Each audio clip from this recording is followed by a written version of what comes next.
Hello dear students, today we will start with chapter 5 Mineral and Energy Resources and today we will discuss the second part of the chapter क्योंकि हम पहला part जो है वो अपनी पहली video में डिस्कस कर चुके हैं.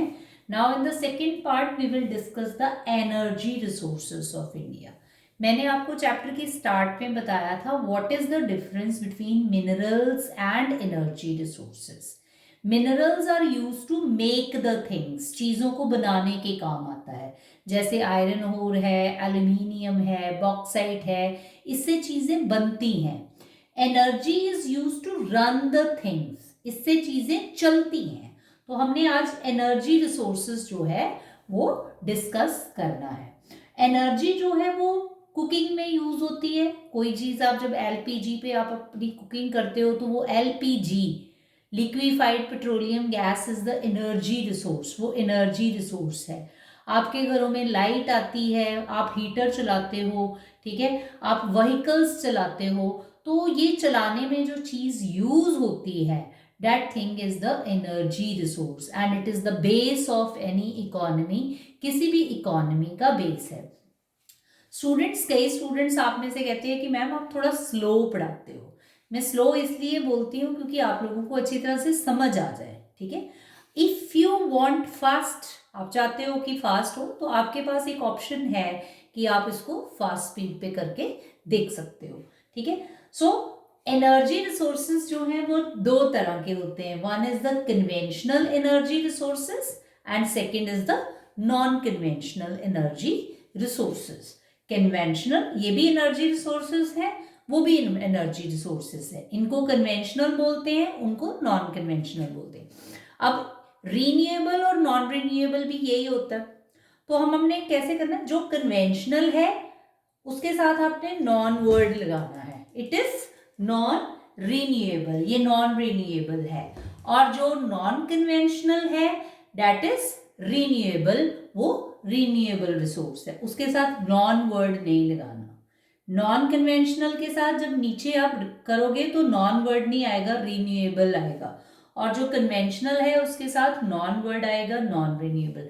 एग्जामिनर आपको कई बार एग्जाम में क्वेश्चन पूछता है what is the difference between conventional and non conventional energy resource, और what is the difference between renewable and non renewable.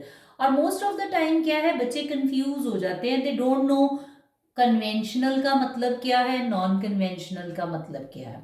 Renewable और नॉन रीन्यूएबल हमको इजीली समझ आ जाता है. तो अगर ये नहीं आता हमारे एग्जाम में, रीन्यूएबल नॉन रीन्यूएबल नहीं आता, जो आपको जल्दी समझ आ जाता है, उसकी जगह पे वर्ड आ जाता है कन्वेंशनल एंड नॉन कन्वेंशनल.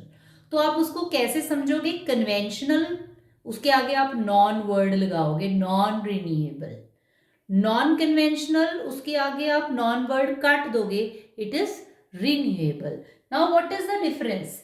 जो कन्वेंशनल रिसोर्सेज हैं, दीज रिसोर्सेज आर लिमिटेड, मतलब जितने हैं उतने ही. अगर ये आज खत्म हो जाते हैं तो it will take another millions of years to form again these resources. So these are limited, ये लिमिटेड है.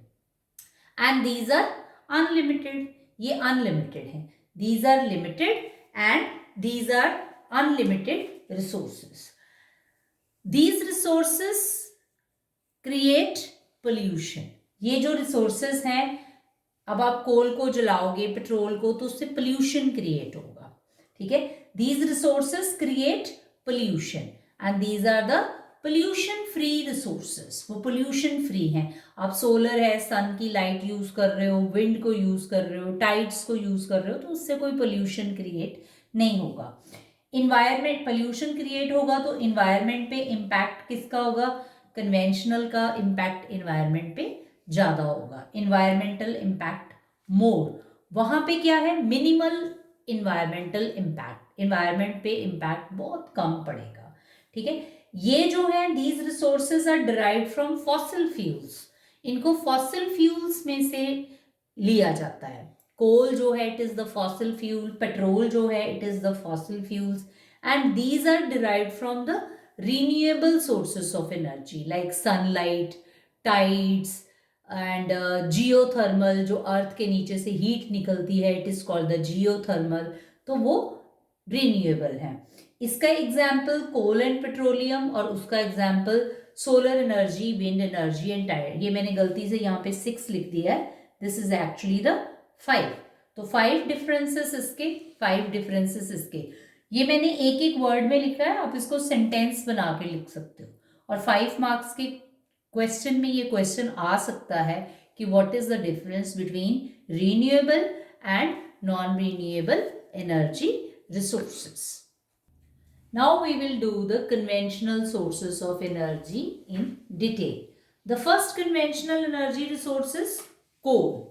Coal जो है it is abundantly available fossil fuel in India. इसकी हम सबसे पहले importance करेंगे। ये abundantly मतलब कि कोल इंडिया के पास बहुत है, abundantly available fossil fuels, ठीक है। और it is used for, किस लिए यूज होता है? फॉर पावर जनरेशन, बिजली प्रोड्यूस करने के लिए कोल जो है वो यूज होता है। To supply energy to industry as well as for the domestic needs. और इंडिया जो है highly dependent on coal for meeting the commercial energy requirements. अपनी एनर्जी की रिक्वायरमेंट्स के लिए इंडिया जो है वो हाईली इस फ्यूल के ऊपर डिपेंडेंट है, ठीक है। कोल जो है वो किस तरह से बनता है, how it is formed? It is formed under the surface of the. Coal को बनाने की कोई मशीन नहीं है, कोई मशीन नहीं है। It is always found under the surface of the earth, उसको नेचर ही बनाएगी। It is the fossil fuels, fossil fuel है। मिलियंस ऑफ ईयर्स जो है वो प्लांट्स का जो वेस्ट है, एनिमल्स का जो वेस्ट है, वो एक जगह पे इकट्ठा होता रहता है एंड कोल इज फॉर्म। तो उसको नेचर ने ही बनाना है and it will take millions of years to form the coal. Coal को बनने में बहुत साल लग जाते हैं। ये fossil fuel, petrol is also the fossil fuel and coal is also the fossil fuels. Fossil fuels आपने अपनी केमिस्ट्री में पढ़ा होगा, what are the fossil fuels? Remains of dead plants and animals are called the fossil fuels. Coal जो है वो कितने type का होता है अकॉर्डिंग टू टाइम? पीट, लिग्नाइट, बिटुमिनेंस एंड एंथ्रासाइट। पीट जो है वो सबसे लो क्वालिटी का कोल है जिसको 50 मिलियन ईयर्स रखते हैं बनने के लिए, ठीक है। लो कार्बन एमिशन इसमें से होता है और बहुत हाई मॉइस्चर कंटेंट इसमें होता है।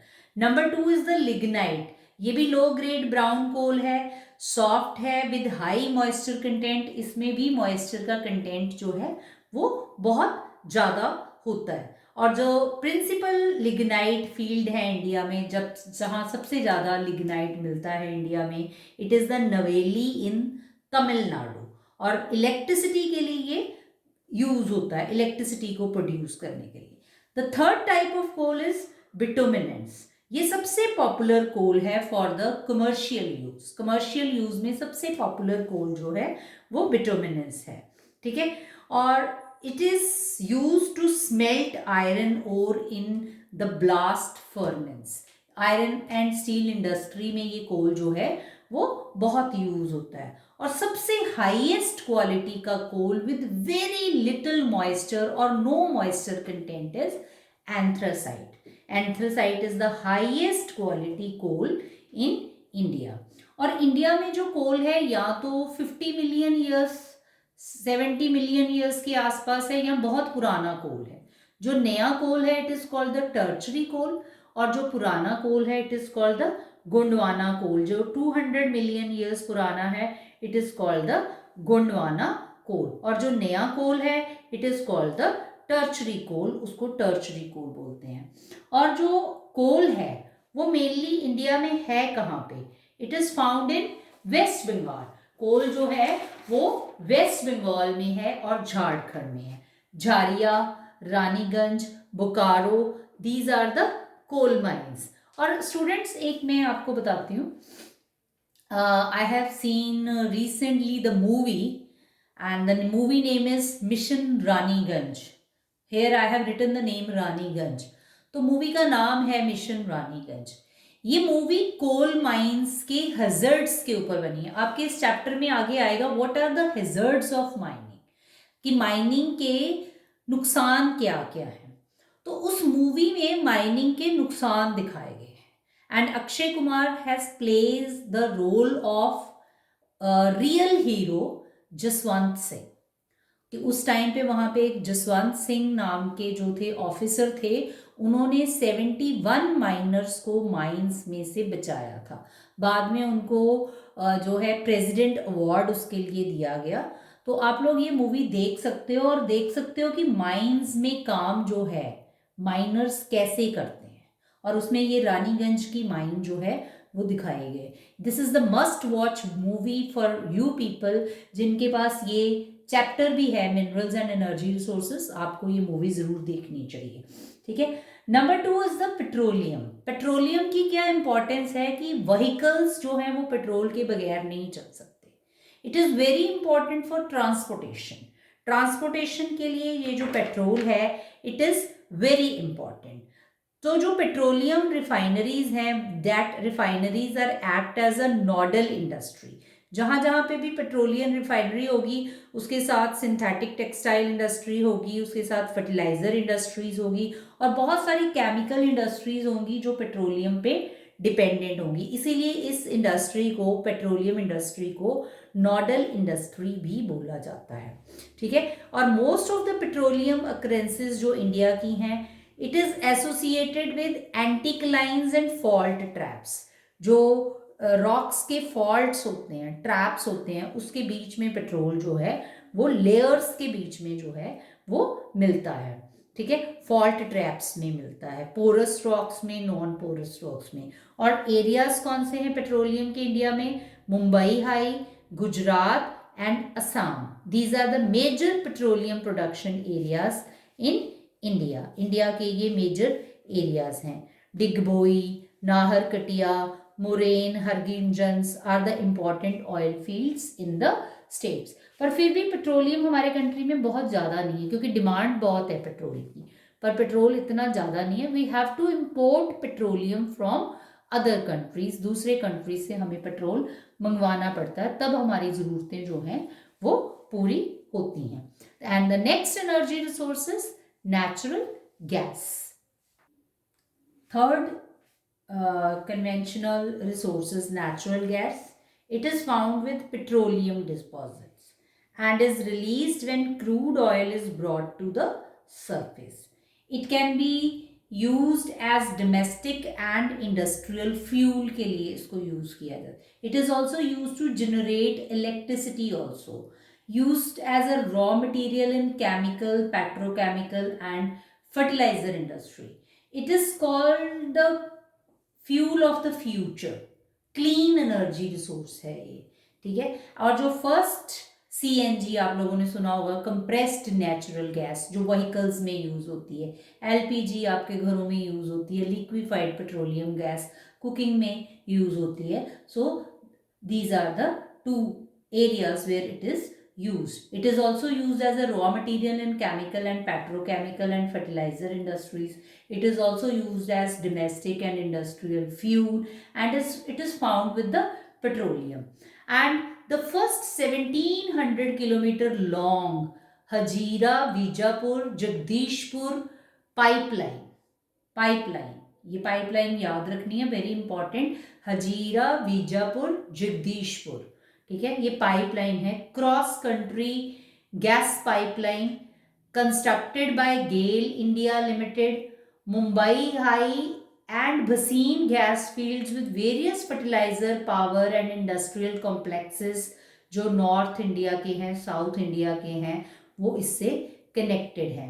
और ये जो गैस पाइपलाइन है it provides impetus to Indian gas market development. तो जो ओवरऑल इंडिया का गैस इंफ्रास्ट्रक्चर है वो 10 टाइम्स जो है वो एक्सपैंड हुआ है। 10 टाइम्स एक्सपैंड हुआ है।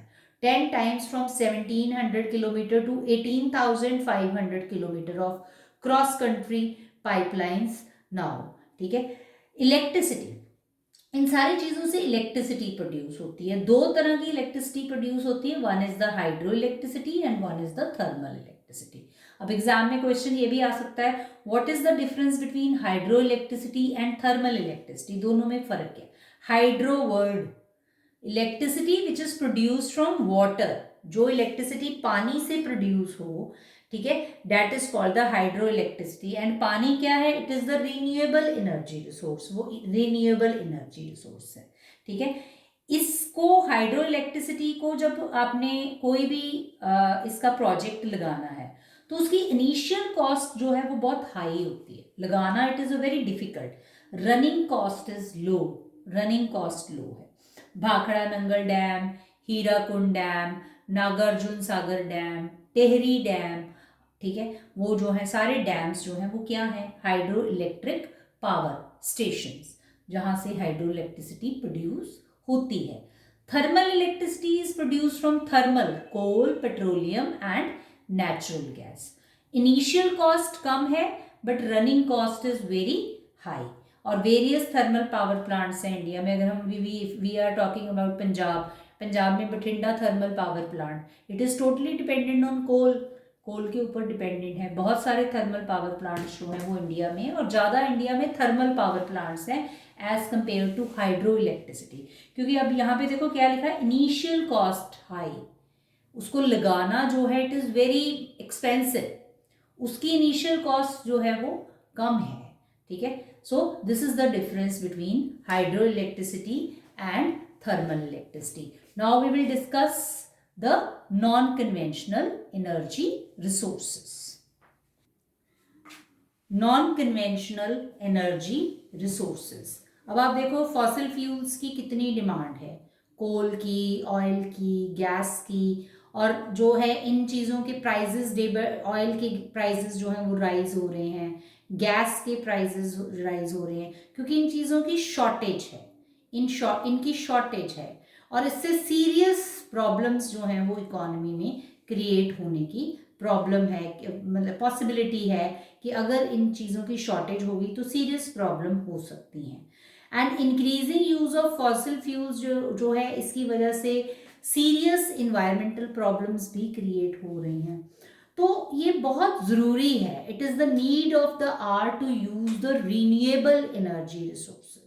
ये नीड ऑफ द आवर है कि हम रीन्यूएबल एनर्जी रिसोर्सेज को यूज़ करें, नॉन कन्वेंशनल एनर्जी रिसोर्सेज को यूज़ करें। और इंडिया एक ऐसा कंट्री है, it is blessed with an abundance of sunlight. अब देखो सनलाइट की कमी है इंडिया में?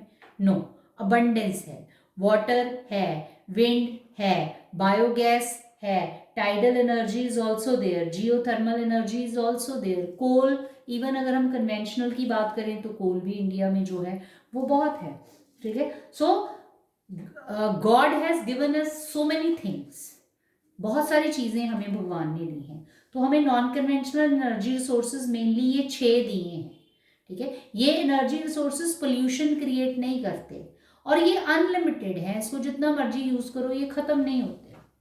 Number 1 is nuclear atomic energy. It is obtained by altering the structure of atoms, structure of atoms को ऑल्टर करके इसको जो है वो निकाला जाता है। एंड जब इस तरह की ऑल्ट्रेशन होती है, बहुत सारी एनर्जी रिलीज होती है in the form of heat to generate the electric power. अब इसमें जो मेनली चीज़ें यूज होती हैं for to obtain nuclear energy, uranium and thorium, 2 चीज़ें यूज होती हैं, ठीक है। And it is available in Jharkhand and in the Aravalli ranges of Rajasthan, and it is also available in the monazite sand of Kerala. Kerala की monazite sand में भी बहुत सारा थोरियम है, ठीक है। Next is the solar energy, वो एनर्जी जो सन की लाइट से प्रोड्यूस हो, ठीक है। इंडिया ट्रॉपिकल कंट्री है, no shortage of sunlight, sunlight की कोई कमी नहीं है। एनॉर्मस पॉसिबिलिटी है कि हम इस एनर्जी रिसोर्स को इंडिया में यूज कर सकते हैं। फोटोवोल्टिक टेक्नोलॉजी होती है जिससे सन की लाइट को इलेक्ट्रिसिटी में कन्वर्ट किया जाता है। फास्ट बिकमिंग पॉपुलर, बहुत पॉपुलर हो रही है आजकल, आजकल बहुत बिग सोलर प्लांट्स जो हैं वो इस्टेब्लिश होने शुरू हो गए हैं। लोग अपने अपने घरों की छतों पे, लोगों की देखा होगा उन्होंने सोलर पावर प्लांट्स, और गवर्नमेंट आपको इस पे सब्सिडी देता है। अगर आप अपने घर में सोलर पावर प्लांट लगाते हो तो government is giving you the subsidy, government आपको सब्सिडी देती है सोलर पावर प्लांट लगाने के लिए, ठीक है। और इंडिया में इसका अनॉर्मस इसकी पॉसिबिलिटी है। Next is the wind power, बहुत तेज हवा चले तो भी उससे भी इलेक्ट्रिसिटी जो है वो प्रोड्यूस हो सकती है, और इंडिया में इसका भी बहुत पोटेंशियल है, स्पेशली जो इंडिया के कोस्टल एरियाज हैं वहाँ पे। सबसे बड़ा विंड फार्म क्लस्टर इंडिया का जो है वो तमिलनाडु में लोकेटेड है। Wind farm cluster from Nagercoil to Madurai, एक लाइन में विंड मिल्स लगी हुई हैं जो इलेक्ट्रिसिटी को प्रोड्यूस करती हैं। इसके अलावा Andhra Pradesh, Karnataka, Gujarat, Kerala, Maharashtra, these all are the coastal areas. तो यहाँ पे जो है वो विंड मिल्स जो हैं वो सक्सेसफुल बहुत इजीली हो सकती हैं। Next is the biogas. Biogas क्या होता है? गोबर गैस प्लांट्स गाँव में लग सकते हैं, जो एनिमल का वेस्ट है उससे एनर्जी प्रोड्यूस जो है वो की जा सकती है, and it is called the biogas. इसको बायोगैस बोलते हैं, ठीक है। इसको म्युनिसिपल लेवल पे भी सेट किया जा सकता है, कोऑपरेटिव लेवल पे भी सेट किया जा सकता है, और इंडिविजुअल बंदा अकेला भी अपने घर में एक गोबर गैस प्लांट जो है वो लगा सकता है। तो इससे फार्मर जो है उसको दो तरह के बेनिफिट्स हैं, इन the form of energy and improved quality of manure. एक तो एनर्जी प्रोड्यूस होती है और एक मैन्योर की क्वालिटी जो है वो इम्प्रूव होती है, ठीक है। दो तरह के बेनिफिट्स जो हैं, ट्विन बेनिफिट जो हैं वो फार्मर को इसके हैं, और it improves the quality of manure and also prevents the loss of trees and manure due to burning of fuel wood. Next is the tidal energy. हमारा कंट्री जो है वो कहाँ लोकेटेड है? जिसके तीनों साइड पे सी है, तो अगर सी होगा तो टाइड्स तो आती होंगी, ठीक है। तो ओशियानिक टाइड्स जो हैं these are also used as a energy resource. तो फिर ये कहाँ पे यूज होंगी? जो एरियाज कोस्ट पे होंगे वहां पे। फ्लड गेट डैम्स हैं built across the inlets during high tide. जब हाई टाइड आती है वाटर जो है वो उसका फ्लो बहुत फास्ट होता है, ठीक है, उसको ट्रैप कर लिया जाता है, गेट को क्लोज कर दिया जाता है। After the tide falls outside the flood gate, the water retained by the flood gate flows back to sea via a pipe that carries it through the power generating turbine. उसका एक process है कि जिस process से Tide से electricity produce होती है। India में ये कहाँ पे है? Gulf of Khambhat, gulf of Kutch, Gujarat में इसको यूज किया जाता है, वेस्टर्न कोस्ट पे। और ईस्टर्न साइड पे जो गेंजेटिक डेल्टा है, सुंदरबन एरिया है, वेस्ट बंगाल, ये इसकी इंडिया में आइडल कंडीशन है जहाँ पे टाइडल एनर्जी को यूज किया जा सकता है। The third is geothermal. Geo का मतलब अर्थ, थर्मल का मतलब हीट। जो हीट अर्थ में से निकले अगर हम उस हीट को यूज करें तो that is called the geothermal energy, उसको जियोथर्मल एनर्जी कहा जाता है। Geothermal energy exists because the earth grows progressively hotter. अर्थ जो है वो धीरे धीरे धीरे धीरे हॉट होती जा रही है with increasing depth where the geothermal gradient is high. High temperatures जो हैं वो शैलो डेप्थ्स पे जहाँ पे मिले। Ground water in such areas absorbs heat from the rocks and becomes hot. पानी भी वहाँ का जो है वो गर्म, जो हीट अर्थ के नीचे से निकल रही है अगर उसके ऊपर पानी है तो वो भी गर्म हो जाएगा वो उस हीट से। उस हीट को अगर हम यूज करें तो it is called the geothermal energy. वो जियोथर्मल एनर्जी हर जगह पे अवेलेबल नहीं होगी। इंडिया में ये कहाँ पे है? पार्वती वैली, मणिकरण आप लोगों ने सबने सुना होगा, हिमाचल प्रदेश में प्लेस है जहाँ पे अर्थ के नीचे से हीट निकल रही है। और कभी आप अगर मणिकरण गए होंगे तो वहां पे आपने देखा होगा उस हीट से पूरा लंगर, वहां पे गुरुद्वारा है तो पूरा लंगर उसी हीट से बन रहा है। That means we are using geothermal energy. हम जियोथर्मल एनर्जी को यूज कर रहे हैं। And second is Puga valley in Ladakh, वहां पे भी ये एनर्जी जो है उसको हम यूज कर रहे हैं। So these 6 are the non-conventional energy resources, unlimited energy resources. Now the last is conservation of energy resources, कि इनको बचाना क्यों जरूरी है और हम इसको कैसे बचा सकते हैं। Last topic of this chapter is conservation of energy resources. Energy resources are very important, and we know that energy resources are limited also. So we have to save these energy resources. ठीक है, energy resources जो हैं these are the basic requirement of the economic development. Economic development हो ही नहीं सकती अगर energy resources नहीं होंगे. हर सेक्टर इकोनॉमी का, चाहे वो एग्रीकल्चर है, चाहे वो इंडस्ट्री है, ट्रांसपोर्ट है, कमर्शियल है, डोमेस्टिक है, हर जगह पे एनर्जी की ज़रूरत है. ठीक है, जो इकोनॉमिक डेवलपमेंट प्लान्स हैं सिंस इंडिपेंडेंस से, ठीक है, वो necessarily required increasing amount of energy resources. ठीक है, और there is urgent need to develop a sustainable path of energy resources. तो एनर्जी को बचाना जो है वो बहुत ज़रूरी है. तो हम एनर्जी को किस तरह से सेव कर सकते हैं, कंजर्व कर सकते हैं. ठीक है, हम अपने लेवल पे क्या कर सकते हैं, जहाँ पे हम ये ना कहें कि सब कुछ सरकार ही करेगी, गवर्नमेंट ही करेगी. हम एज ए इंडिविजुअल एनर्जी को किस तरह से सेव कर सकते हैं. Number 1, using public transport system. जहाँ पे आप अकेले अकेले अपनी कार लेके, अपनी बाइक्स लेके शहरों में घूमने जाते हो, ठीक है, या स्कूल आते हो, अपनी अलग अलग बाइक्स पे आते हो, तो बेटर है use public transport system. Public transport buses का यूज़ करो, ट्रेन्स का यूज़ करो, जहाँ पे बहुत सारे लोग इकट्ठे ही एक जगह से दूसरी जगह पे मूव करें. तो कम गाड़ियाँ चलेंगी तो क्या होगा, एनर्जी सेव होगी. सो पब्लिक ट्रांसपोर्ट यूज़ करेंगे तो एनर्जी सेव होगी, बहुत सारा पेट्रोल जो है वो बच जाएगा. Number 2, switching off electricity when not in use. आपको इलेक्ट्रिसिटी की ज़रूरत नहीं है आपको, तो आप उसको बंद कर दो. ठीक है ना. तो मोस्टली घर में लाइट बंद करने का काम कौन करता है, जो घर का बिल पे करता है वो बंद करता है. बाकी लोग कहते हैं क्यों बंद कर रहे हो. ठीक है, क्योंकि उनको उससे मतलब नहीं होता. आप अपने स्कूल में देखो, आपके स्कूल में रूल है कि when you are not in class you have to switch off the lights, otherwise fine will be imposed on your class. तो फाइन का मतलब ये नहीं है कि आपको फाइन जो है वो किस लिए लगाया गया है, ताकि आपको ये हैबिट पड़े कि फैंस को, लाइट्स को जब यूज में नहीं है तो उसको बंद करना है. एनर्जी को किस तरह से सेव करना है, वो फाइन का मतलब वो है कि आपको सिखाया जाए how to save the energy resource, उसको किस तरह से आपने सेव करना. When you are sitting in the class, बहुत गर्मी है, फैंस चल रहे हैं, इट्स ओके, बहुत अच्छी बात है कि हम एनर्जी का यूज़ कर रहे हैं. But when you are not in class, आप क्लास में नहीं हो फिर भी फैन चल रहे हैं, तो फिर वो क्या है, इट इज़ द वेस्टेज. और हम बहुत वेस्टेज करते हैं, और अगर हम अपनी वेस्टेज बंद कर दें तो बहुत सारी एनर्जी जो है वो सेव हो जाएगी. यूजिंग पावर सेविंग डिवाइसेस, इस तरह की डिवाइसेस यूज़ करो जिससे पावर सेव होती है. और नॉन कन्वेंशनल एनर्जी रिसोर्सेज का जो यूज़ है वो हम ज़्यादा करें.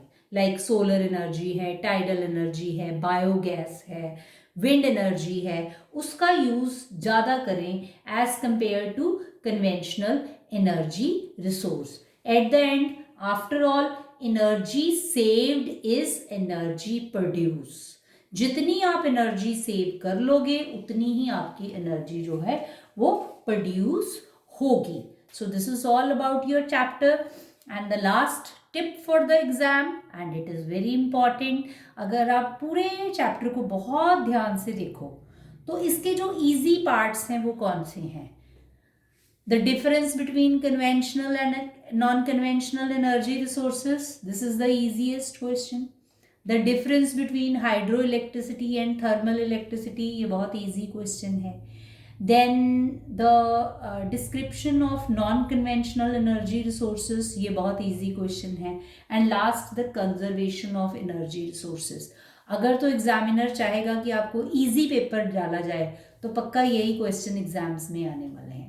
और अगर उसने आपका लेवल थोड़ा डिफ़िकल्ट करना होगा तो फिर रेस्ट ऑफ द चैप्टर तो है ही है डिफ़िकल्टी लेवल हाई, उस पर डिफ़िकल्टी लेवल हाई हो जाएगा. और अगर आपको उससे इजी क्वेश्चन पेपर देना है तो वो आपको इन्हीं क्वेश्चन में से डालेगा कि हाउ कैन वी सेव, हम एनर्जी को किस तरह से सेव कर सकते हैं. What is the difference between hydro and thermal electricity, what is the difference between the conventional and non conventional energy resources. So ये इजी क्वेश्चंस हैं. and easy questions are always important for the 10th board class. Thank you very much.